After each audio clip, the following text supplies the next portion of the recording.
lead of Fabio Quartararo. 4 successive poles in 2021 for the Frenchman. On the front row with the 2 Ducati. Aprilia in 4th place. On the ring, Vinales, the Grand Prix. Home hero Valentino Rossi ahead, and Alex Marquez, a former Moto2 winner here back in 2019. An awful lot of work to do for the Spanish rider. It went to Vinales, then it was a double from Quartararo and Miller time in the last 2 Jeep. Not too hot, it's not too cool. Let's get down into pit lane. The legend, 5-time world champion Mick Doohan standing past the new. What does it take to win here, and who do you think of the boys going to be in the fight?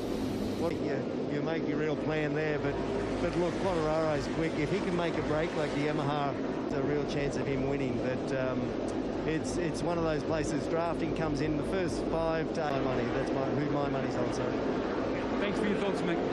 Yeah, thanks very much to Mick Doohan, Aleix Espargaro. He'll be up against it, fresh from surgery, of course. Can he make to this magic Mugello circuit? Race wins in 2017 for Andrea Dovizioso, Jorge Lorenzo in 2019, but can this man, Fabio Quartararo, gate crash the home party? 0.2-kilometre circuit. Mick Doohan certainly thinks Fabio Quartararo is the hot favourite. It's the head-to-head.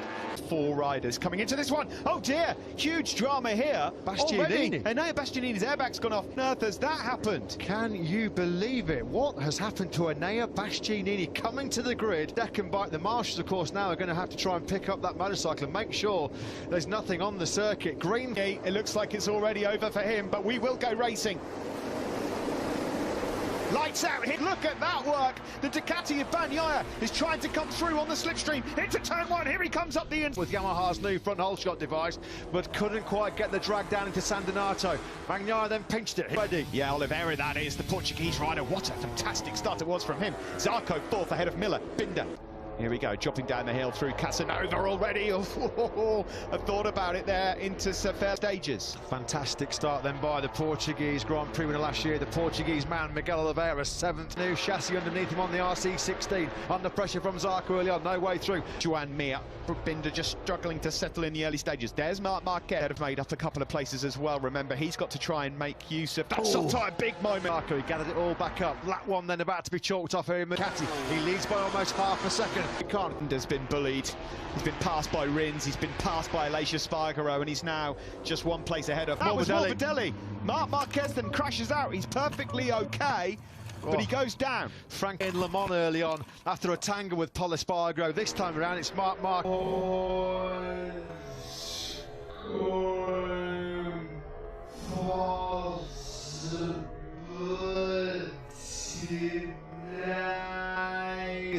Down! He's down! Bagnaia has gone down! Bagnaia has blown it in Mugello, head in hands, a second-hand destroyed factory. Bagnaia down and out on lap 2. The first mistake we've seen from Pecco Bagnaia and Zarco. It's France versus France here now in Italy. Soul-destroying crash that for Petro in 2nd place. He's down at Arrabbiata 2. Thankfully, he's okay. Now then, Quartararo, kilometres an hour. Zarco leads with the slipstream. He fires in the fastest lap of the race as well. 46. He's through on Pirro, but Pirro bites back. Here comes the battle then of trying to get back through. Catch your breath in Mugello. Bastianini out before the start of the race. Pace over the full distance to keep Fabio Quartararo behind him. That's brilliant. There was not a lot of room. And get his head down and break away from Zarco. Yeah, Zarco, it looked like he might have found something in more to fight back in the latter stages. Further down the order, Nakagami 10th ahead of Paul Espargaro, despite the fact that a few riders have crashed up ahead of him. Yeah, and Valentino Rossi, a humbling home Grand Prix so far. 2 times, and Mir there is also trying to get through. Well, the Suzukis aren't going to be able to slipstream. Splits away on Zarco, again with the slipstream, and nudging over 300. Yeah, the turbulence of the move made by Zarco really unsettled Quartararo, but he strikes back into 3. That's fantastic to bite straight back in the first few sectors. That's what he has to do, Steve, isn't it? He has to make those moves to exploit the strengths of the Yamaha. It's agile, it's got the agility, the manoeuvrability to work. He's losing momentum, and you can quite clearly see it there, visibly. This is Alex Bagnaia. So what happened then pre-race? An incident involving Johan Zarco and Enea Bastianini to be He's on the curb. Oh, he was on the curb. 4 margins for... Did the punishment fit the crime? Some will say not, but down and out. He's getting closer. They can't find a way past on the start-finish straight past Jack Miller, but they've got the speed here. Rins, turn one. Yeah, worrying times are now for Zarco, because this time Quattararo was able to put enough distance between him, about 4 tenths further back of the Frenchman. In the background there, Brad Binder has got cutting through. We have got no idea what happened. You enlighten us at all? I didn't see it, guys, but the motor braking, you know. Okay, thank you very much for that. What a move. Bagnard, he knows that was a golden chance that slipped through his grasp. But Steve said, how costly could that be in the final reckoning in this MotoGP World Championship? Because Fabio Quattararo trying to dish out the difference between the Ducatis and the Suzukis, and Rins here going back past Joan Mir. When he was trying to get on tabs with the 2 Ducatis of Petrucci and Dovizioso and the Honda of Marc Marquez in 29 and 3/4 of a second away in 4th place, so he knows exactly the problem and the dilemma he started to get into his groove. Fabio Quattararo in now then. Jack Miller somehow keeping those 2 Suzukis at bay behind him. Alex Rins now thought about in that 1,141 metre start-finish straight. There's nothing the Suzukis can do. They're giving up. The door was open and through he goes. That's great from Alex Rins. He had to do that, but the big problem he's got now. You need 4th, 5th, 6th, no problem. No worries, Jack Miller goes on through the Aussie. Absolutely no experience when you're Alex Rins. You're doing all that hard work for the rest of the lap, and then it's just free time for Fabio Quattararo, the only rider in the 146s on that last lap. His gap is now up to 8 tenths ahead of Zarco. Spargaro are closing. Joan Mir has been told mapping 2. Alex Rins as well as the Pramac Ducati. He's in 9th place. He's a couple of seconds for Jack Miller's Ducati. Miller though, there's no way through as we look forward to Rins and them, and Binder, but he holds on to his position. He had a moment there as well through Colin Tyre. They've got to be patient here. Although is he's running that tighter line. That's the better turning and the better edge grip of the Suzuki. With the Ducati to sweep straight back on by. Nothing Rins can do. Absolutely powerless. Simon, your thoughts are? On paper, I saw yesterday, all the way having to do that, they're going to use more rear, which is harder for them. So, yeah, that's what I'm seeing at the moment. Coming on the start-finish straight. Mir's seen that. That was clever by Alex Rins. Get a move done when you can. It's all about turning where Miller's been struggling and try and put that gap now. Mir's going for it as well. Mir had to do it. Binder has also capitalised. He's gone through on Jack Miller as well. So Miller down to 7th, close up on the Suzukis. Well, it was a hard move by Mir. It had to be. It pushed Miller way wide, and that allowed Binder coming through in 2021. Cash your minds back for Fabio Quattararo. Likewise, Alex Rins. Zarco holding station 2nd place for the exact same time as Voller. 40 to those 46s. He had a couple of low 147 flats and then hammer down again from Quattararo. And his race-winning chances, unfortunate. The Repsol Honda of Pol Espargaro, but this is a battle he doesn't want to be in. Is for 11th place. Stunning start to the weekend from Marini on Friday. Was hoping for a pretty tough race as well for Marini so far, down in 18th place. Quattararo 6 tenths quick. Rightly pointed out, they had the speed, but they had a big Ducati in their way, and now they've got a lot of work to do. Delhi. These guys are battling all the way back in 18th and 19th at the moment.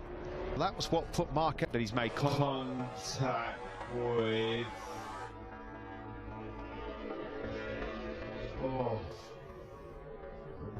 Franco Morbidelli.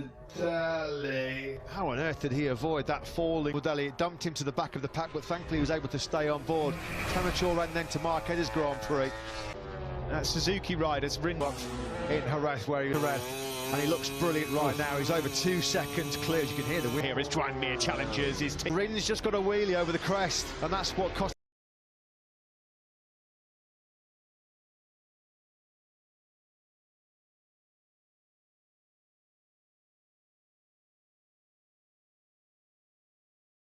on to Zarco and Oliveira, but if they carry on roughing each other up, that's going to disrupt their route. Well on his way. Tatami's lapping well, but he's in 9th. He's case before the mixed conditions, and we had our rare flag-to-flag in Le Mans last time out. This could have been potentially here. The postcard surroundings of the Tuscany Mountains. He's now 2.6 seconds clear. Do have the speed of Quattararo. Found themselves in the wrong positions on the grid. And what will really give shot device, because he got a brilliant start off the line. Pecco Bagnaia had to be really late on the brakes to get the whole shot in. because since that point, well, nobody has seen this young man. Between Oliveira and Mir, that's creeping down as well to 1.3 seconds. Mir was much quicker. Joan Mir is much quicker than Quattararo. Binder's even quicker as well. It just shows you, doesn't it? Again, guess. Steve, is this a sorry farewell to majestic Mugello for Valentino Rossi? It could well be that his man was going to come on strong in the latter third of this Grand. There now for you. It has, guys. Thank you. What I wanted to do was, you know, I already listed. I knew, obviously, Johann Zarco, and I mean, if you look at these two on screen. Also, there's another KTM a bit further back in Brad Binder. I mean, another Sunday man. Plus, the KTM has the hard front. Yeah, Mir's got that gap now down to Oliveira to under a second for the first time. And then coming up for Maverick Vinales, who's in 10th place, trying to keep Michele Pirro behind him. In the smaller classes here in Mugello, adores this circuit. It is good to see him back up there. 2 KTMs at the moment inside the pace has just improved again. Likewise, Aleix Espargaro. The gap between Miguel Oliveira and... There's a bit of Mugello misery coming the way of Pol Espargaro, Steve. He's just nowhere on the Repsol Honda. He's lead to get in the 47s at the moment. 48-1 the last time around for Pol. He's down in 14th spot. Start-finish straight in the approach to San Donato, turn 1. These are the guys fighting for second. P4 yesterday, he looked like he was really struggling outside the top 10. Not really an awful lot of answers by the end. There's trouble coming his way, though, post-race for the pre-race incident with Enea Bastianini. We know the stewards are going to have a look at it. That Zarco can get the Ducati's grunt off the corner, up the hill, going towards turn 2. He was just... At the moment, though, Zarco lapping in the 47 still. He's found a second overall. Pecco Bagnaia, who crashed whilst leading here in Mugello, if you're just tuning in, will go down the order through the championship as it stands. Miguel Oliveira is as close to Johan's rider. Yeah, and the 2 Suzukis are starting to look really menacing, aren't they? Particularly in the form of world champions made yet again. It would be an 8th runner-up position for him in MotoGP, but thrown at him by Oliveira. It's coming in the shape of 2 Suzukis as well. Oliveira get into the slipstream of Johann Zarco. He's certainly pretty close to him. The moment Ducati just enough to make a move into turn 1. Simon. Yes, guys, when I said Premium have the advantage, I meant over the Ducati. The stronger of the 2 Suzukis at the moment, which is interesting. Frankie Carcetti and Joan Mir this weekend. Alex Rins was the Suzuki rider that had the superior pace. Joan Mir, when he finally found a way through on Rins and Miller, and since that point, with a clear track ahead of him, he's done consistent laps. Lovely. Oliveira lined that one up beautifully. That was great. He had to do that. The KTM moves up into second, and now Johann Zarco is in real trouble. Well, surely they've been struggling for pace at this stage of the race. At least he's going to be able to rely on that 300 horsepower underneath him this straight. Johann Zarco just looks like he's struggling a bit with rear end grip, doesn't he? But still, Oliveira outbreaks him into turn 1. He holds on to second spot. Yeah, we've seen this weekend with that better at corner. The KTM has been no slouch on the start-finish straight here in Mugello as well. In fact, they've been a match for Ducati down the years. There's nothing wrong with the poke of that KTM. He's making life very difficult. This is going to allow the KTM of Miguel Oliveira to try and break free of the Suzukis, because... Yeah, Mir will see Oliveira is starting to check out, and there's daylight. It was that classic Mir move, though. He's done that 2 or 3 times already in this race. Into turn 11, up the Oliveira for second. He needs Alex Rins now to do something similar. Again, we've got the start-finish straight coming up shortly. Yeah, that's the thing, isn't it, Steve? Mir's got to get the alliate with the brute horsepower of the Ducati. Now the onus on Alex Rins to try and find a way through quick. Johann Zarco was miles behind. He's not close enough. Mir did get the perfect exit then. And so now, Fabio Quattararo, El Diablo, look at that. Totally different league. Operate brake. He looked so good in Jerez, good in the dry in Le Mans, brilliant in Portimao, super. And can you believe it? We came into this Grand Prix thinking that, oh, that's Rins, beautiful. Zarco struggling in this Grand Prix. There was a lot of people thinking this could be the first ever Ducati podium lockout in Grand Prix history. Right now, you see the damage from where Bastianini went into him. That's not affect. Bastianini is okay, but wow, that's got to be looked at. Now of Miguel Oliveira. We saw Pit Byra celebrating earlier on, but he might not be several podium yet this year. They've got 5 laps coming up to try and fight past Mick Doohan. It's not been a particularly happy hunting ground here. Zarco in hot for him in terms of the battle with Alex Rins. He's going to be dropping back into the clutches of Binder and Miller if he's not careful as well. He's paying for starting 15th place on the grid. It's getting worse for Pol Espargaro as well. He's just been picked out down in 15th place. Not what Pol Espargaro was hoping. He was looking for a big boost going home to Barcelona. Look at the Barcelona, Catalonia as Pol Espargaro, but this has been a very, very difficult Italian Grand Prix. Not close enough here.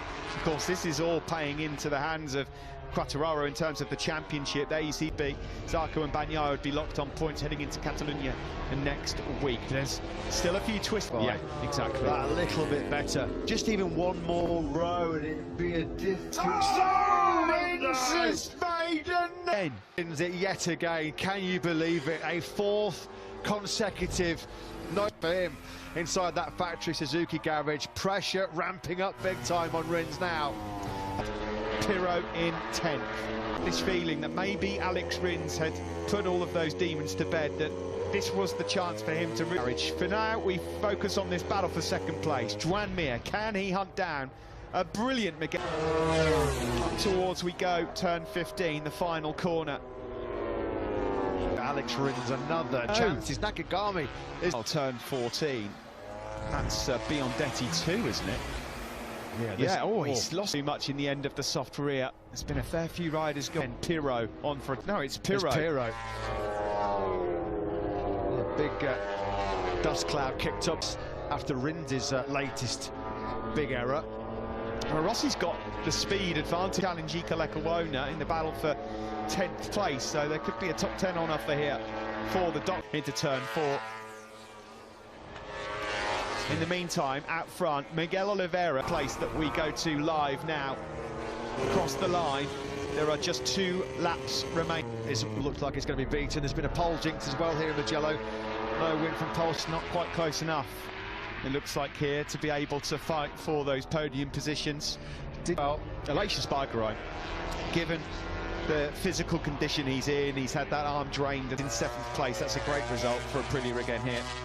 Yeah, another solid top 10 from Aleix. Will be taking a nice advantage into the Grand Prix of Catalonia. By the way, a circuit he adores. But who takes 2nd and 3rd? Does Miguel Oliveira hold on, or does the world champion have something to say? Is there a bit... 2nd place? He was marginally quicker on that last lap than Mir by about a 1/10 of a second.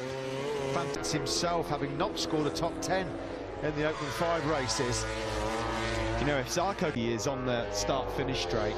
Yeah, we've seen him have a few problems with wheel spin coming out of Puccini there, haven't we? His first podium of the year awaits. He's not had a top 10 so far this year. He's trying to find a way through. He fancied a look there. He wasn't close enough. There's got to be a move coming. Close enough to get Oliveira into the last corner. That's surely it into Puccini. He hasn't got the speed and he's not going to be close enough. No. Miguel Oliveira has been absolutely inch perfect on this last lap, as has Fabio. Another Mugello masterclass from this man. Absolutely fantastic. Fabio Quartararo, his first podium of the season. That one is for Jason De Pasquier. 3rd. Terima kasih telah menonton video ini. Jangan lupa tekan tombol subscribe dan nyalakan lonceng notifikasinya agar dapat info terbaru berita MotoGP. Bye!